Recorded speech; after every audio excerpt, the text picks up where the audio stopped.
Because anyone must die was set free from sin. Now, if we die with Christ, we believe that we will also live with Him. For we know that since Christ was raised from the dead, He cannot die again. Death no longer has authority over Him. The death He died to sin once for all, but the life He lives to God.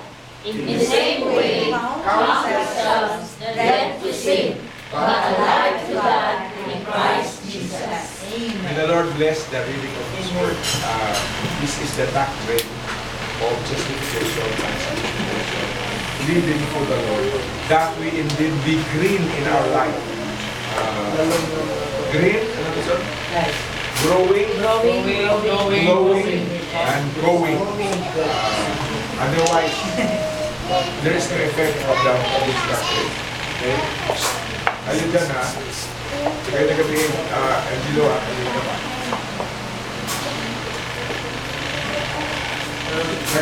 Nag-reading dito, ano kayo dyan? Yes. Okay, so we will see here, God's work is to make us holy. God said, "Be ye holy, for I am holy." He desires, this is what we call communicable attributes of God. If God is holy, He wants to communicate to us. He wants to contaminate holiness in us. He desires that as His children, we be the same with Him, be holy in our life. So, our work is to continually to become holy. Our part is to yield to Him. Continually yield to Him in verse 5. All that we claim then is the life of sanctification, that is a step of faith.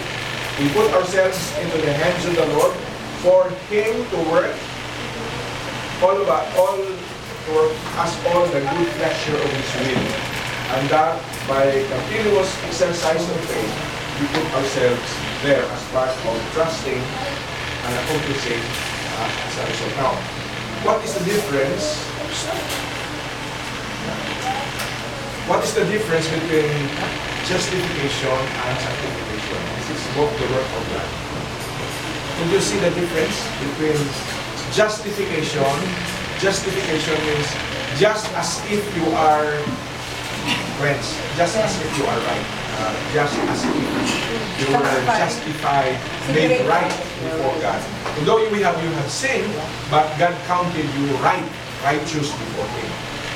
He counted you. He did not see your sin, or took away your sins and buried it, put it in the deepest sin. So just as if you have no sin at all. You have sin, but He looks at you just as if you were cleansed. But what is sanctification? What's the difference between the two? Justification is once and for all. Kaisa lang na po. Only once. You were counted righteous even though you are a sinner. Because God took away our sins and exchanged, put on His robe righteousness. We are putting on the robe of Christ's righteousness. We are accepted by the Father because our clothes is not our self-righteousness. We are putting on the robe of Jesus Christ's righteousness. And our sin has been nailed to the cross. Binbayaran sa cross. It has been nailed there. So that justification is counting as if we are righteous before Him.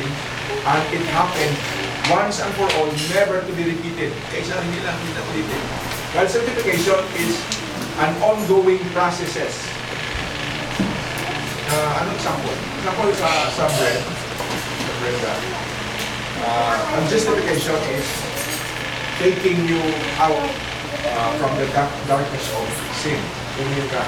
At nang kinuha ka, nature must be sanctified. Kasi when we were taken from clay of the world, kinuha ka. That is, when you are separated, that is justification. Now that you are there, that nature of ours is still overruled by sin, weakness and sin. So, dapat i-disinfect na siya. When you are separated, ang sanctification means it is an ongoing process It must continue. It is not once and for all. It must go on and on and on. And the end of it, saan o? Saan o matapos? Hindi tayo? Kailan? Sanctification is an ongoing process. The time you were justified, and it continues on, and it will end when you go up in heaven. As long as we stay on earth, sanctification continues on. So there is an ongoing process. God uses the tool of pain and suffering to cleanse us. He sharpen that, so that is sanctification. So, ang point dito, how could you be green? Ano ba magiging green?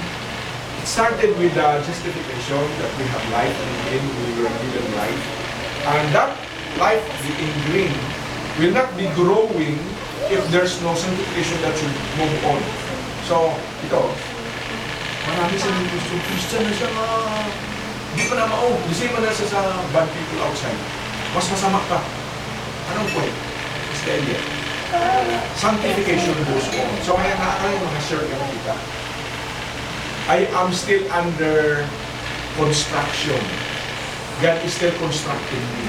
So, when we were saved, justified from sin, counted righteous, God does not stop. There is a dual work of God the Father. The Holy Spirit has to sanctify us. As we live in this world, sanctification goes on. It will never be completed until we go to heaven. Ang sanctification ng iba, mabilis depende sa naiwan sa loob. How big is your pride? Kung anong mga toxic na halata sa loob. So iba-iba, no? Ang sanctification works longer as it should, but it will never be completed because we are still passing the earth. The human spirit, human creator. So this is here. It was the sort of teaching that prompted si Bishop limang isang libo. Asking whether it is wise to speak of faith, but one thing needful and the only thing required, many seem to do nowadays, handling the doctrine of sanctification. It is wise to proclaim to the bad and naked and unqualified a way that many do that holiness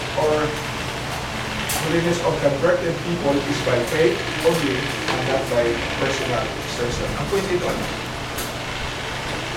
justification is God's work. Tama?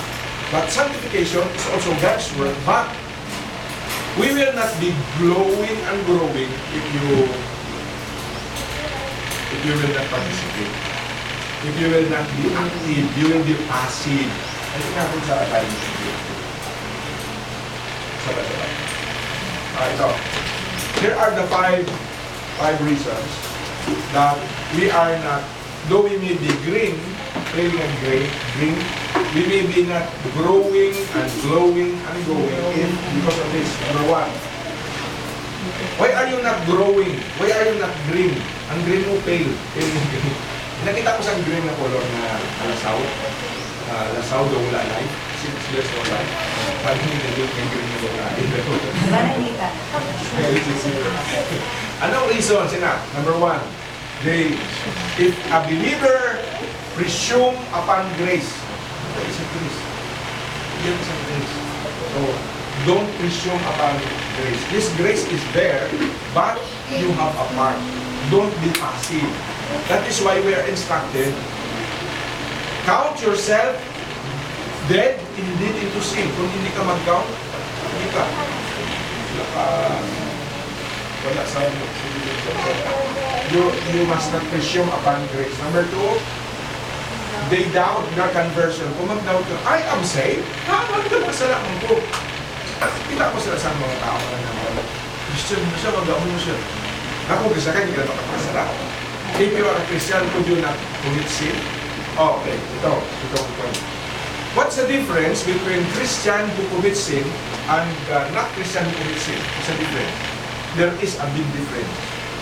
What's the difference? Faith. Ha? Faith, Pastor. Faith. Faith. Kung may faith siya, isa. Isa may forgiveness. Isa may garipet, isa may Okay, ito. For example, I am a sinner. If I commit sin, I did that sin because I love to do it. I enjoyed it. I premeditated it. Giplanuhan ko, binibiyahan ko. But the Christian who commits sin just falls short. He did not enjoy it. He did not premeditate. May premeditation. Ang isa, ang unbeliever na nagplano sa mundo, nagplano sila beforehand. Long time, ginag-estimate sila. How? So, ginaplanuhan nila kung what time, what is the best thing to do. This is what called premeditation. But the sin of a Christian, they were just a victim to sin. Hindi ginaplanuhan, kami nakabot sa sarili ko. So, the Christian who commits sin did not enjoy the sin. What na? Nag-enjoy ka? Kung nag-enjoy ka? While the sinner who committed sin, premeditated it, enjoyed that sin, God happy siya sa sin.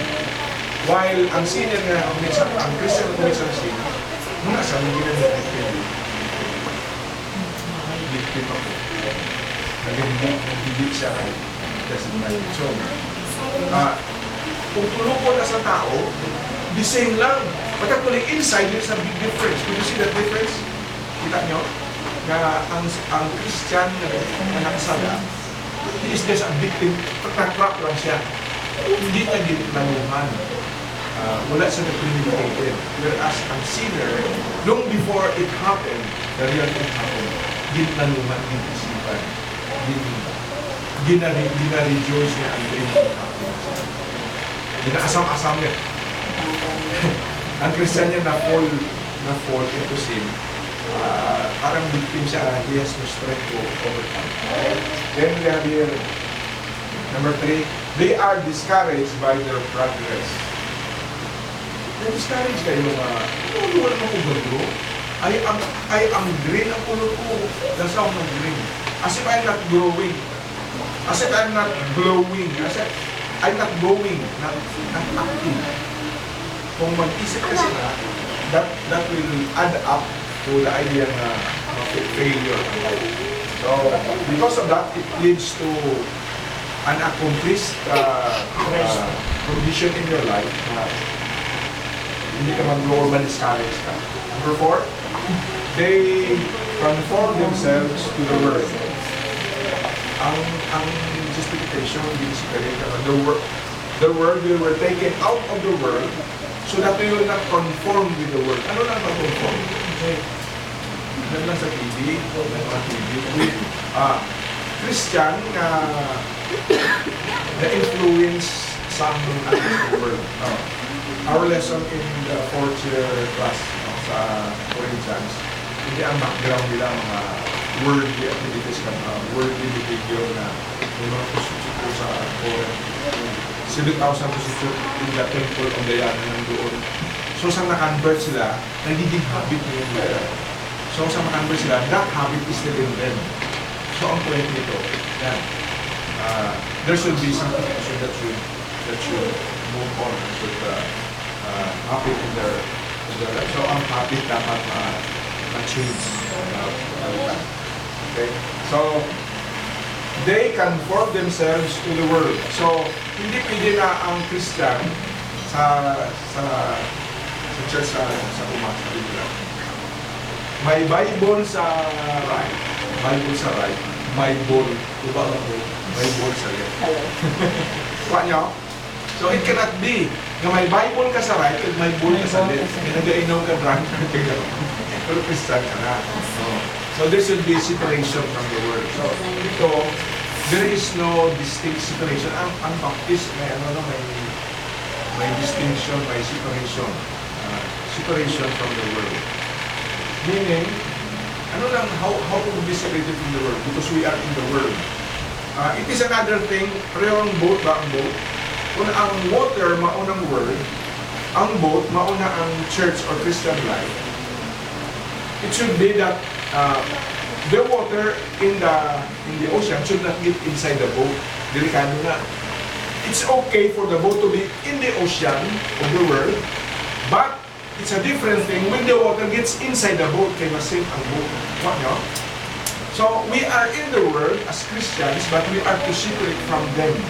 There should be a distinction. No, ang Christian life may difference sa hindi Christian sa mundo. What should be the difference? Is there a difference in your life when you were not Christian and when you become a Christian? May difference wala. Sa pananita, sa pangkambal. Ang mga hindi Christian, ang galagapok, no? No joke lang, no? Yung istorya silang galaboy. Gapang lightning. May PIM. Inagad daw ekspresyon lang na daw wapo mong istorya. Galagapok. Gapang lightning. Gapang daw ilang ekspresyon yung pangitin niya. So, ang point na, that is one. And then number two, sa imo way of life. And then number three, sa imo pandemic. Will you copy the world your way? Hindi ka po sa street.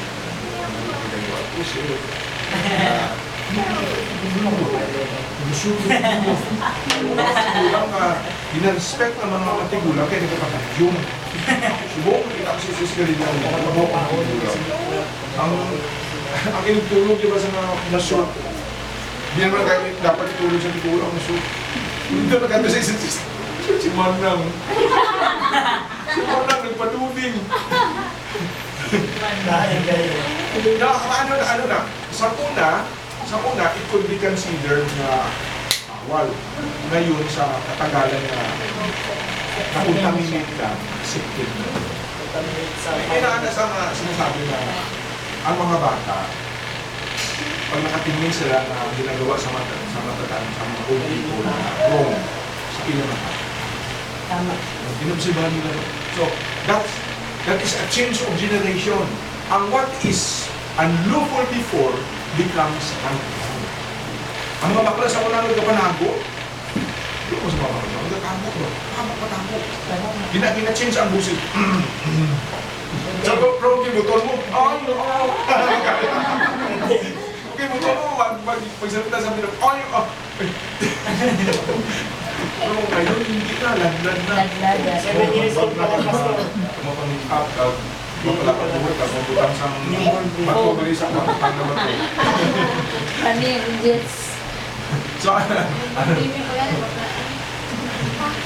So, ang things before na not accepted now becomes accepted. It's very strong. Ginakasal na ang boy ka boy. Girl ka girl. Sa Philippines, gusto nila matamok na. Sa Australia, US, other sa mga churches na, very strong sa ifbid. Ang mga, what will the pastor say, kung may nagpasok sa inyong simbahan, babae ka babae ng nagkasawa. Girl ka girl na nagkasawahay.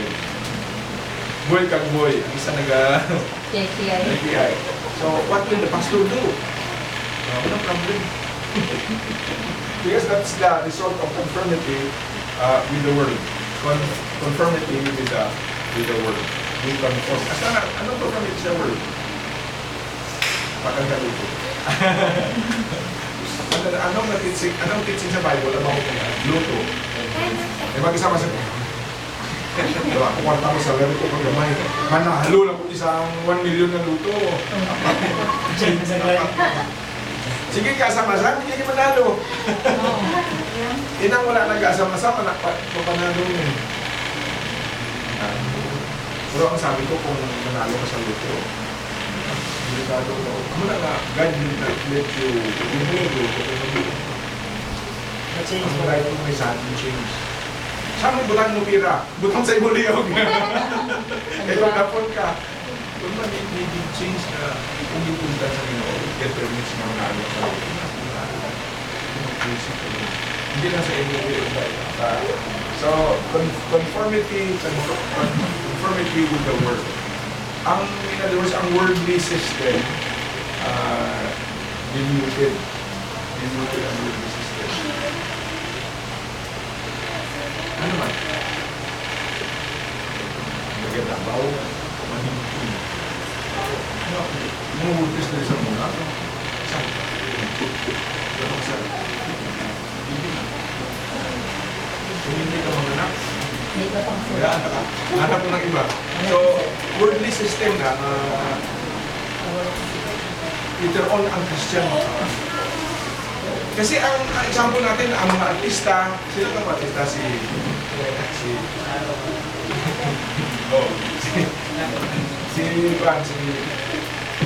Patrick Garcia, na pamataan niya, hindi pakasal, papakasal ng saso. Amo na ang example at influence na later on, hindi ka, you won't accept, but as you go on idolizing them, makontaminate ka. Malakman ka. Artista lang nila, putok.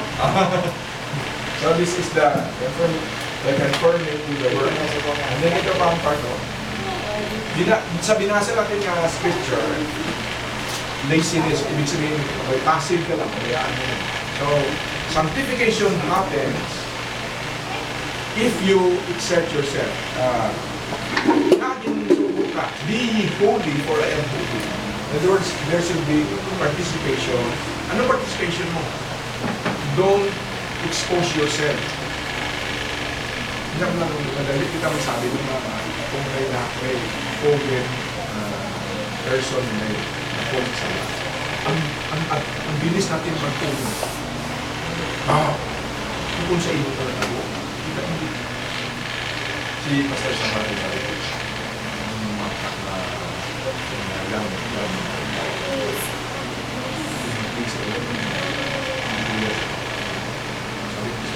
balik ka na magputo na it's probable matabok sa inyo. Gambal ka lang, kailan mo ginatindugan. The point of view you are standing is different. Balik, kuwan ka mo ba? Change ka yung posisyon. Kasi mangyari yan sa iyo. So, okay, sa critical kita sa mga tao nga Sir Will na po. Critical na rin ba? Sir Will ba? Kung amo na yung kantangan nga, ang asawa mo ulat din, Sir Will ba? Matawag ka mo hindi matawag sa inyo. So, kasi the point, there should be, ng may part ka, mag-protect ka sa protect yourself. Do not expose yourself. Kung si Joseph na, bakit si Joseph na? Si Joseph, tingnan niya sa asawa niya. So, he has the strength na, may ang degree sa tao, iba-iba. Mayroon strong, mayroon. So, kung ikaw siguro din tempted, kung baka ko dito ba? May ikaw ko serious sa utak mo, hindi na pang-utak sa kanya. Kung ikaw ko si Joseph, mas ko ba din diba? So, ang point is number 5, there is a rule that we must do. It should not be a doctrine na ikaw ang ganitindi sa iyo, but don't expose yourself to sin. Oo? Mas malala no, may nag-alak. Hindi na nag-alak. Hindi mo lang yung sili ka. Nag-okay na may nag-dive na lang. Ang tulad na, hindi mo pala guard ng mga tao. Tinir mo na. Madugay ka tindog. Ay ka namin. Dugay ara ka namin ka na. Ang tawag ko may patag ka.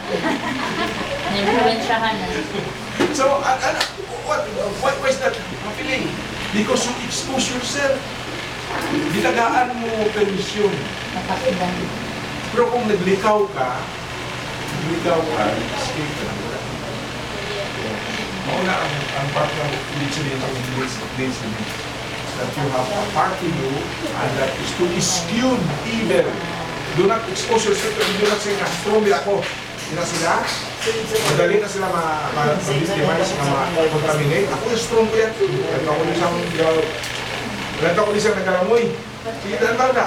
Kaya hindi magbugay. Member ka naman, si leader ka pa. Imbitaw ko pa yung mga neighbor. Imbitaw ko, Drake, eta, teach mo lang kung kasama mag-swimming. Mag-invite ka. So, it's a part of business. Next. So, we are to remember that our justification is an antidote opposite na siya no, sa verse 4 sa verse 3. But our effort is required in number 5. Ano sabi sa number 5? Ganun ako sa verse 5.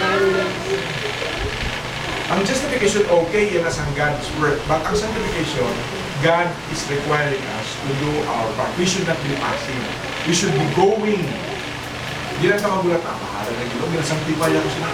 Lord, sanctify me. Sanctify me, but I expose myself to sin. Wala. You sanctify me, pero mapunta ka doon sa red club. Sanctify me, pero mapunta ka doon sa Central Bank. Dati na yung Muslim sector na gabi. Diba yung gabulat na siya. Gabulat siya sa makol sa iya. So kung pinutindog ka doon, nalita yung malat na. Nagsabi sa verse 5. Okay? Verse 5. For we have been united with Him in death, like His. We will certainly be united with Him in resurrection. Isipin mo yan. Because we have been united with Him in His death, I'm sure naman mangyari. In His resurrection, you will go with Him. If you will not unite with Him in His death, you will not unite with Him in His resurrection. Ang resurrection is power of life. There is power that you're able to fly high and lift the ground of sin. And so, the idea is that we have our part to do to recount ourselves. We are joining the Lord. We will discuss more of this time. If you have questions, may questions kayo. Ang point natin nga, the question will be asked.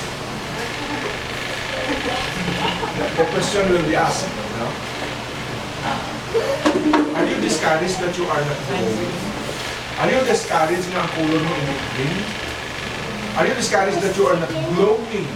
Kung nag-grow man ka, gag-grow ka mga pangkad, pero hindi glowing in your skin, hindi ka going. Dry. Ang question is more about asking yourself. Kasi mamotivate ka kung you think there is growth and there is something that is happening in our lives. Okay? Wala ka question? Let's pray. Let's pray. Heavenly Father, we are thanking you for the teachings in your word that we must consider what's your action and plan and what is supposed to be our part when you work in us that we might be counted as righteous though we have sinned, and yield ourselves to your plan and purposes, that the work and the plan of the Lord of making us holy in our life may be accomplished and may happen. Now we pray for more of your grace, more of your enlightenment within us. Yes, the purposes and our rule in achieving the goal that we have for eternity. These things we trust in Jesus' name.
Education Week celebration starting October. Preparation.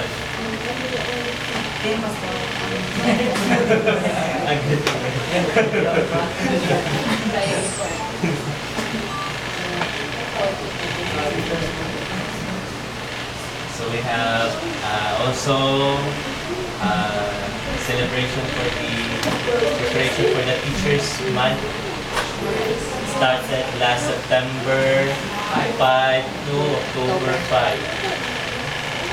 World Teachers Day. World Teacher Day, Teachers Day, Teachers Day.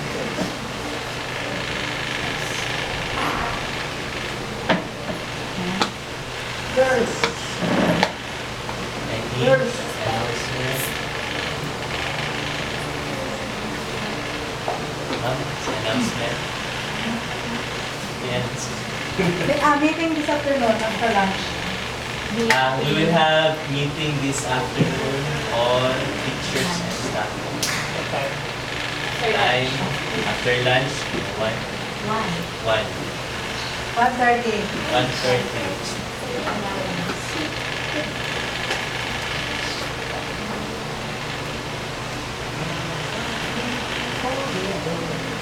Others. Any concern or announcement ba?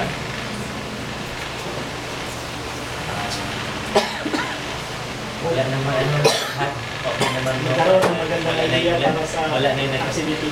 Sir? Nagkaroon ng magandang Request shift sa prayer. activity natin para gwapo ang presentation. Request prayer. Balos ko, balos. Mobon. Mobon. Hey, loob kami, kita kasi yan, Joy. Mobon. Balos ko. Mobon. Ready. Ready kami, tawag-tawag. Oh, huwag kayong masaktan pag natalo kayo. Fine. Nag-enjoy ko. Enjoy ko lang nga ang pagka... Panalo namin. Ang pagkatalo nyo, in-enjoy mo. Murag dito kay kasaba, murag sakit kasi No. ang buot mga No. na-piercing ko ba? No. I-enjoy lang ito.